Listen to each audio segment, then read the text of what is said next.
For the latest information regarding the COVID-19 pandemic in Cupertino, please visit cupertino.org/coronavirus. Good afternoon. Thank you for joining me today as I give you an update on the COVID situation in California. Today, I want to start by talking a little bit about our data. As we have day in and day out over many weeks and months, we've talked to you about data trends in California as it relates to COVID-19. Data have been and continue to be our eyes and our ears. Improving our data is like getting a new pair of glasses that helps us see more clearly, or using binoculars that help us see a little further out. And today we announce exciting news that California Department of Public Health will put out new emergency regulations that take important steps to improve our data collection as it relates to COVID-19, but all other reportable conditions to California's Department of Public Health. Specifically, the new data will improve our ability to collect race and ethnicity data, but also provide new information that we haven't gotten previously on sexual orientation and gender identity. I want to thank the LGBTQ caucus in particular, and Senator Scott Wiener for their tremendous partnership in working on making this announcement possible. Groups like Equality California and many others also contributed to today's announcement, allowing us to take important steps forward in our ability to see disparities and to address them with our interventions in our program. Specifically, labs and providers who collect tests, and in this case, as it relates to COVID-19, will be asked to collect information on race and ethnicity and provide that directly to the Department of Public Health. Similarly, providing options for providers and labs to report information on one's sexual orientation and gender identity. Although we are hopeful that our ongoing work with our lab and provider partners will increase the use of these data fields, we understand that it will take some time for all of our teams to assimilate to using these and reporting them to our Department of Public Health through our CalReady system. We expect over the course of the next month that we'll see improvements in the use of these fields and our ability to report out to you and to use this data to effectively see how our interventions are working and what more we need to do in California to not just address the COVID-19 situation, but also to close disparities that we've been talking about for many, many weeks and months. In particular, we are looking to ensure that the CalReady system is ready and able to collect all of this information so that as we build our future systems of data collection, that we have that capability and that we work with a number of our lab partners throughout the state to ensure that there's no issues with that data collection. And even though we know we won't get perfect and complete data initially, that we still continue to collect it, improve our capabilities, and have more to say in the weeks and months to come. I'll just emphasize also that we know that this information will not just improve our ability to have more detail on race and ethnicity. I'll remind you that about a third of our cases that are reported to California's Department of Public Health don't come with race and ethnicity data. We need that to improve so that we have a better sense of where transmission is happening, which communities are impacted, and what the magnitude of that impact will be. And similarly, and many of you in the press have been asking about sexual orientation and gender identity, today begins that day when we will have that information anew and be able to tailor our interventions and our programs to close disparities there as well. In addition to the announcement on data, I wanted to take a moment and just run through our typical data numbers in California. Today, we're reporting 9,397 cases as our 7-day average. Today's report specifically is just at 6,000 cases, which demonstrates likely a lag in getting case information over the weekend. So again, we try to anchor ourselves now to that 7-day average. And that 7-day average today represents a 2.3% increase in total cases compared to the previous 7 days. Today, we're reporting 108 deaths daily as our average over the last 7 days. This represents a just under 19% increase compared to the week prior. And then labs, we're reporting 121,288 lab tests reported, not collected, but reported today, which represents a 7.5% 14-day test positivity rate, which has been stable over the last many days. Also just wanted to spend a moment talking about some of our specific race and ethnicity data. We know early on that roughly 40% back in May, 47% of our COVID cases were among Latino populations. Today, that number is closer to 56%, which represents a significant increase of the total impact on the Latino population. Similarly, we reported in May a 6.4% impact, the number of cases among African Americans. Today, we see that number reduced to 4.3. However, when we look at deaths, the number of deaths in African Americans still, unfortunately, is twice as many, nearly twice as many as that percentage. 8.5% of our deaths recently reported are among African Americans. In the Latino population, that number is 46% of all deaths are Latino. We also have seen trends in our death numbers where both the cases, our hospitalizations, as well as deaths, we're seeing younger people suffer those grave impacts, which demonstrates that not only are we seeing more impact on Latinos, but we are also seeing a greater impact on younger Californians. And together, that important confluence really builds on why our focus yesterday and over the course of the last week on both the essential workforce and our Central Valley, in order to be able to focus on populations where we know younger people in working age, where we may have increased transmission, and a real focus, as the governor announced, with our new unified response teams and a number of people from all of state government working with our local partners, both in local government, as well as community-based organizations, faith-based organizations, employers, and many others, in order to improve our ability and capability to deliver in-language messages and really penetrate some of the important ideas around wearing your mask, remaining physically distanced, and isolating and or quarantining when you're either COVID positive or have symptoms. We also know that in the hospital realm that we're starting to see, and this is encouraging news, that overall and in certain parts of the state, the rate of rise of hospital numbers is starting to decrease, and in some parts of California flatten. But this is not the case all throughout California. As the governor often says, we don't live in the aggregate. California is an enormous state, not just from a population, but a landmass perspective, the size of 21 states together.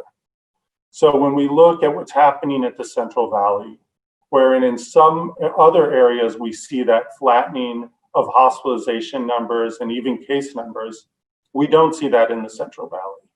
Our 45 hospitals in the 8 counties that we discussed yesterday, we still see increasing rates of hospitalization, increasing use of ventilators in our ICUs, and really a deepened call to action and focus on the Central Valley, which is really being met by the governor's announcement yesterday, the focus on resources going into the Central Valley counties, our focus on unified response teams led by Cal OES and a number of other California state agencies, partnering with our local agencies and partners as well to ensure that we're doing all that we can.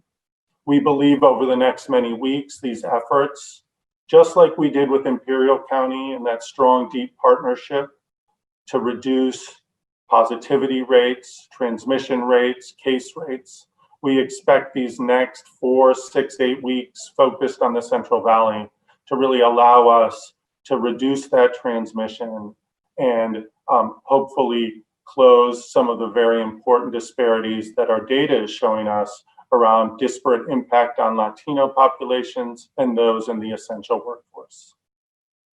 So together, this announcement today focused on improved data, our numbers showing some encouraged signs with our hospital numbers, but that isn't statewide, that we continue to focus on the Central Valley, that the Central Valley is a key place where we're bringing not just the efforts of the state, but together the resources that we received from the federal government and the CDC to really bring our words into actions and deepen our partnerships there.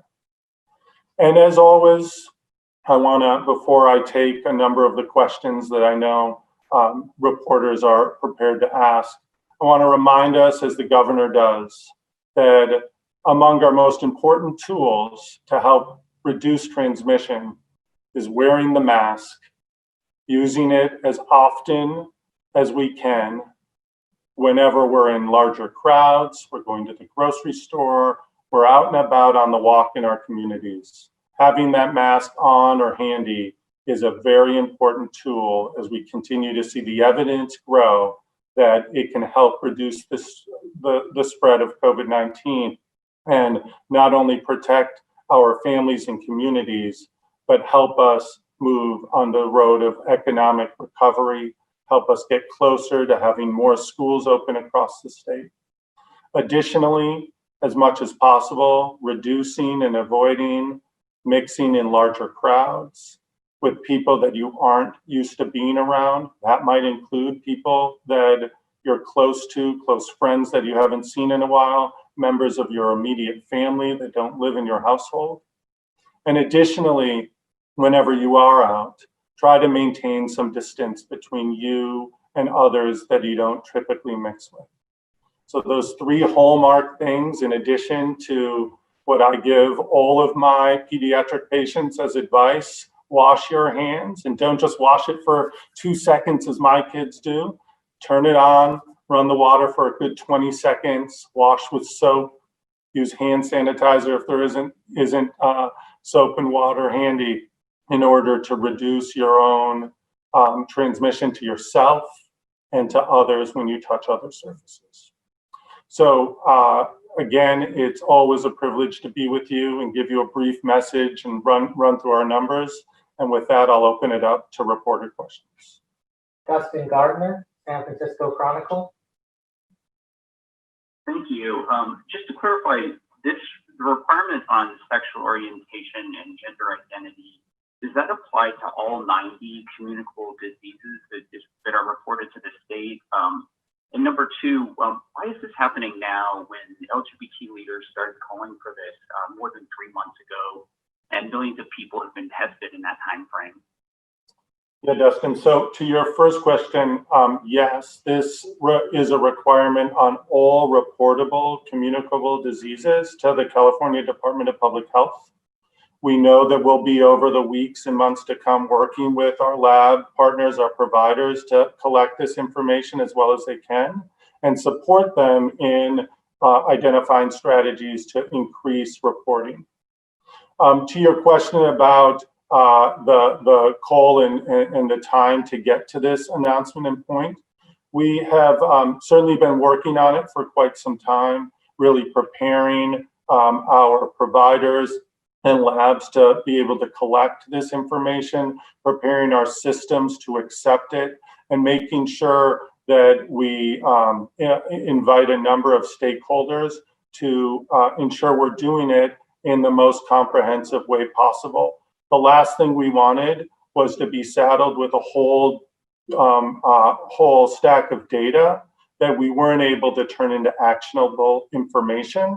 And so, as many things, it took some time, and we're happy to arrive at this day when we know we're moving forward to having this data available, having our ability and the tool to use it in an action-oriented way, and to be more focused with our response.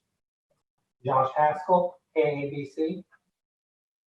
Yeah, Dr. Ghaly, you talked about the increase in the 7-day average of cases this 7-day versus the last 7-day. Do we need the number of new cases to go down in order for the overall picture in the state to improve, or more cases doesn't always mean more hospitalizations and more ICU patients? Yeah, it's a really excellent question. I'll say, of course, what we're looking for is a reduction in those trends.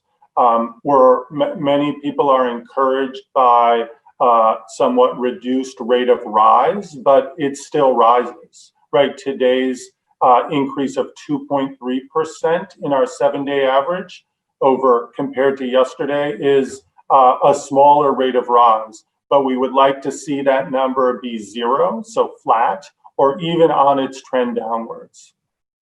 That said, as we identify more and more young people who are positive, we know that younger people, those without significant comorbidities like diabetes or heart disease, often need less hospitalization and often stay in the hospital a shorter period of time.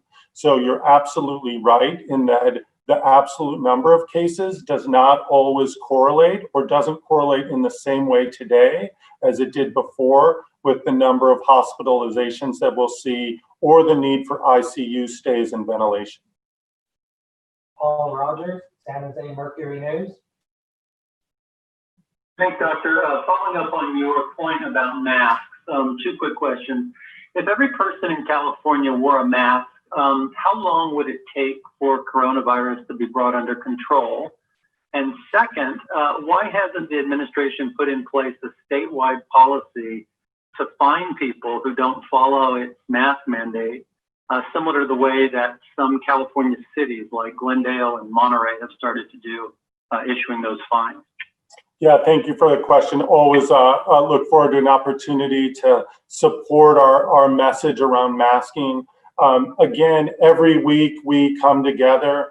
We have more information showing the power of a mask and the ability to reduce transmission. Some studies show that, if we had 80% compliance with masking, that we can reduce transmission somewhere between 50 and 60%, which is tremendous, which is exactly to the last question, exactly what we need to see those case numbers start to come down, even if we don't necessarily change the level of mixing that we're having in our communities. So it is increasingly one of the most powerful tools that we see, not just at the aggregate, but on the individual level, to protect your communities, your local hospital system, etc. So every opportunity we have a chance to urge our viewers and our public to go nowhere without your mask, to wear it, and wear it a little longer than you thought you might.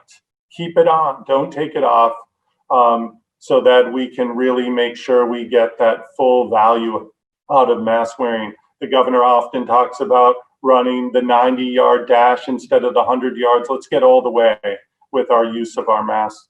To your question about fines, certainly the state has set up a structure wherein fines for not complying with the mask order are allowable. We've largely left that to the local, at the local level. We're seeing more and more local jurisdictions consider fines for masking or for the lack of compliance with it. And also, I'll remind you that the governor did put at risk a certain amount of funding in the billions of dollars across the state for the lack of compliance with orders around public health orders and criteria as it relates to local performance, including enforcement of certain things like our mask mandate and other areas. So it's both the local effort on the one hand, as well as the state effort that I just mentioned on the other. Alex Michelson, Fox 11 News. Thank you, Dr. Ghaly. I'm curious, if you would, to explain where we at in terms of therapeutics as a state. What are your feelings on things like hydroxychloroquine, remdesivir, and what would your advice be to doctors when it comes to some of this in terms of the research that you're seeing? Yeah, I think excellent question. I know the governor has mentioned that we will soon do a clear focus on therapeutics and advances, not just in our delivery system, the front lines of the hospital, but what some of the research and biotech community that is so important and rich in California has done to contribute to those advances. To your specific questions, hydroxychloroquine, I think early on people were curious and wondering what its role would be in treating COVID. I think today it's becoming more clear that it isn't a drug that is really first line or second line that is being used to treat COVID patients. I know that there continue to be questions and trials and literature coming out on its role, but I would say now that it isn't an important tool in the treatment of COVID-19. Remdesivir, on the other hand, increasingly used. We received a good supply from the federal government who was distributing it initially. We've used it and dispersed it across the state to all hospitals, and it so far what is reported is that, as expected, it has some impact, and we're still looking at the California specific data on reducing length of stay and potentially helping people recover sooner. As the supply of remdesivir hopefully becomes increasingly available, it will become an important tool in the treatment. And I'll just use this as a moment to remind all of you, as you talk about therapeutics, that one of the valuable and important gifts that California received out of its early actions, the stay-at-home order, 40 million Californians strong, swimming together to flatten that curve, not just buy us time to get prepared with beds in hospitals, staffing in hospitals, PPE, but it also allows us to learn how to use these new therapeutics and tools to allow our clinicians to learn from around the globe how others have treated individuals who are severely ill with COVID-19. That gives us a chance to not only reduce transmission on the one hand, but to really do a better job caring for those who become quite sick. And what we want to see, even if we had steady number of cases, and even if we had a number of people end up in the hospital, that we had fewer who stayed there for a long time or who passed away as a result of COVID because of these innovations with our therapeutics and our treatment plans and modalities. Brody Levesque, Los Angeles Blade. Good afternoon, Dr. Ghaly. I'd like to follow up my colleague from the San Francisco Chronicle's question, but I'd like to be a little bit more specific and detailed.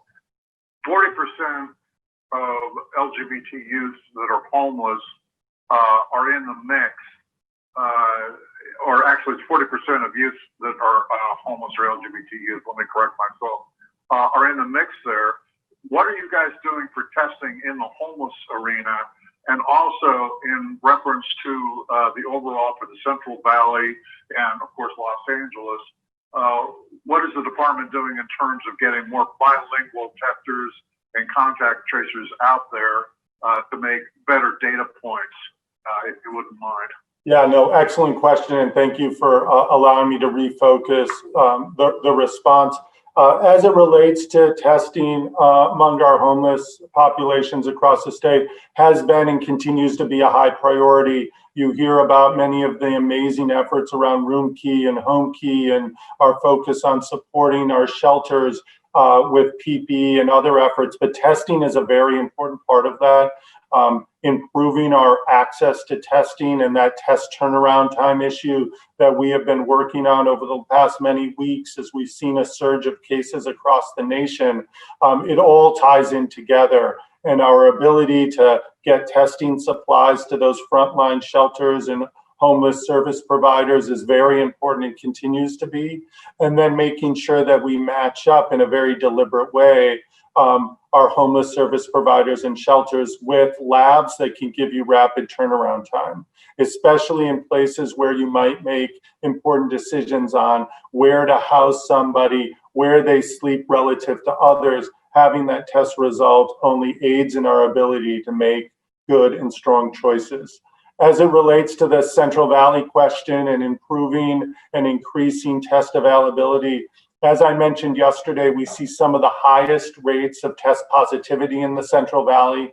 I would say that those 8 counties make up, are all on our top 15 list, or pretty close to all of them on the top 15 list of test positivity, many in the top 5, which tells us not only do we need to get a stronger message out on the importance of testing, we likely need to increase our penetration of testing sites, but also the ability to get testing into the fields outside of the typical brick and mortar facilities or drive-through facilities into our agriculture community, into the factories, and stay tuned for more on those efforts as our focus on the Central Valley with our 3 unified support teams that are going throughout and focused on increasing testing capabilities and capacity. And then no doubt to your last question, a focus on not just the sheer number of people able to participate on disease investigation and contact tracing, but to do it in language, being able to do those interviews in a way that those being interviewed understand and feel safe answering questions is a very important piece on improving the effectiveness of our test tracing supportive isolation strategy in the case. And as we see the transition rates come down, and as we see the number of staff prepared to work as part of our contact tracing disease investigation workforce, we must have people who can speak the language of those who we're serving and trying to support. So it is a very important priority, and our efforts in the Central Valley will focus on that in particular. Sophia Bullock, Sacramento Bee.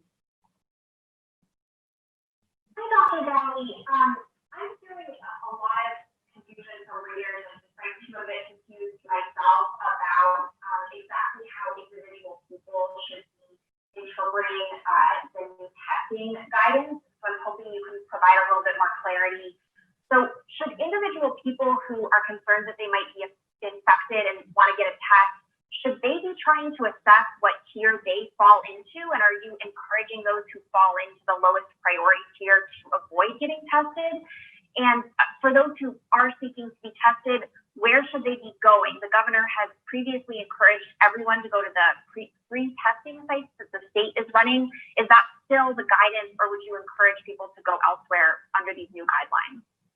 Thanks, Sophia. And I'm always happy when I hear individuals digging into the guidance that the state puts out specifically for providers and labs. Remember the announcement I made just earlier last week,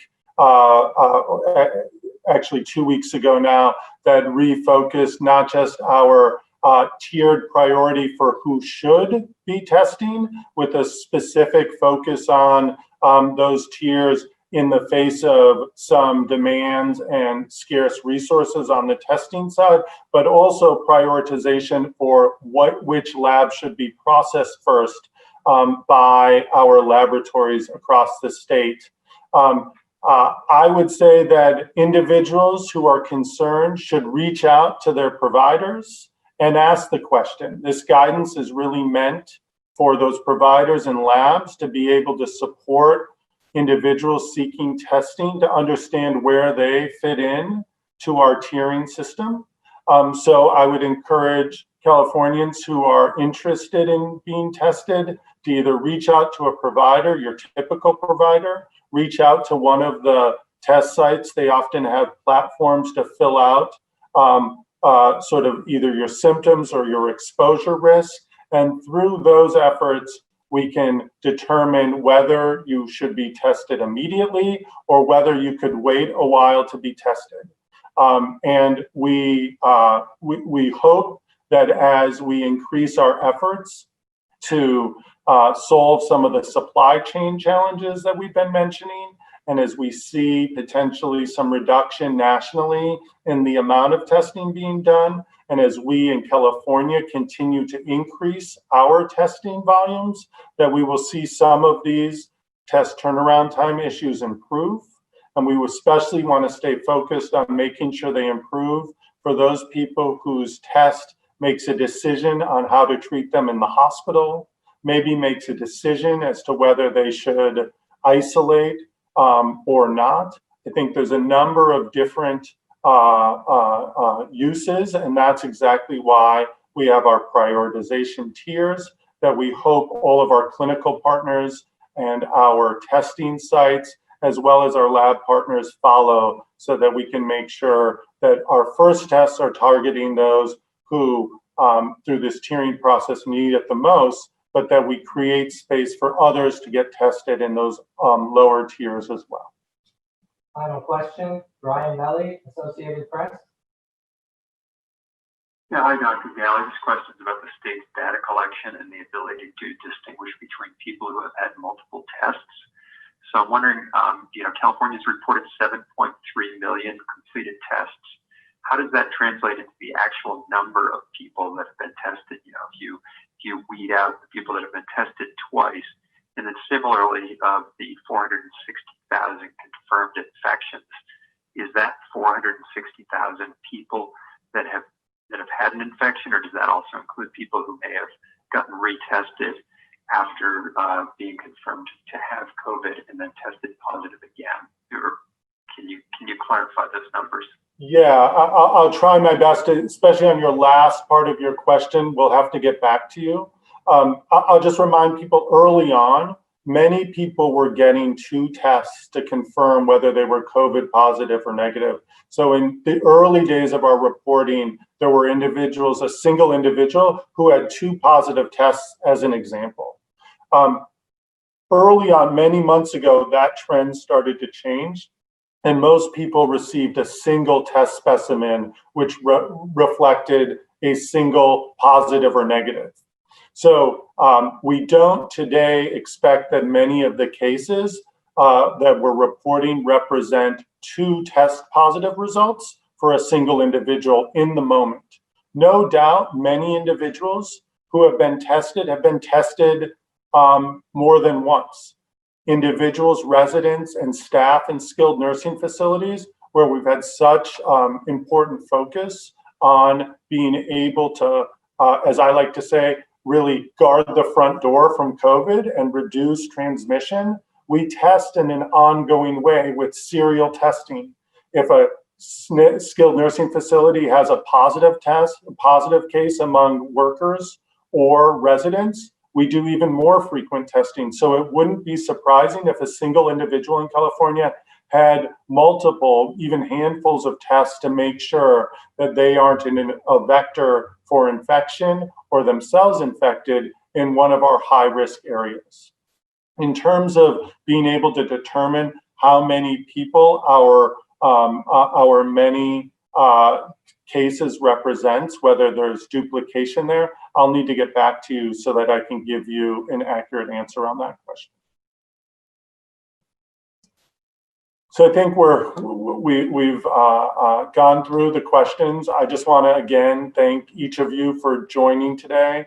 That we continue to emphasize our message around wearing your face covering, your mask when you're out and about in public, even when you're with people that you but haven't spent much time with.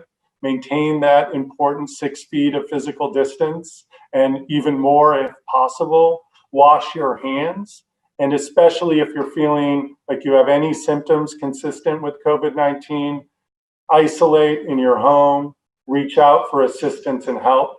And I think together, as we marched once 40 million strong to reduce transmission and flatten that curve, that we can do that again in this moment and get to a place where we have reduced transmission enough that much of our activities, economic activities, back to school activities can come again sooner than if we don't do those important personal behavior changes that we continue to emphasize and hope each of you take to heart, share with a friend, and strongly hold each other accountable with. So with that, thank you and have a good rest of your afternoon. For the latest information regarding the COVID-19 pandemic in Cupertino, please visit cupertino.org/coronavirus.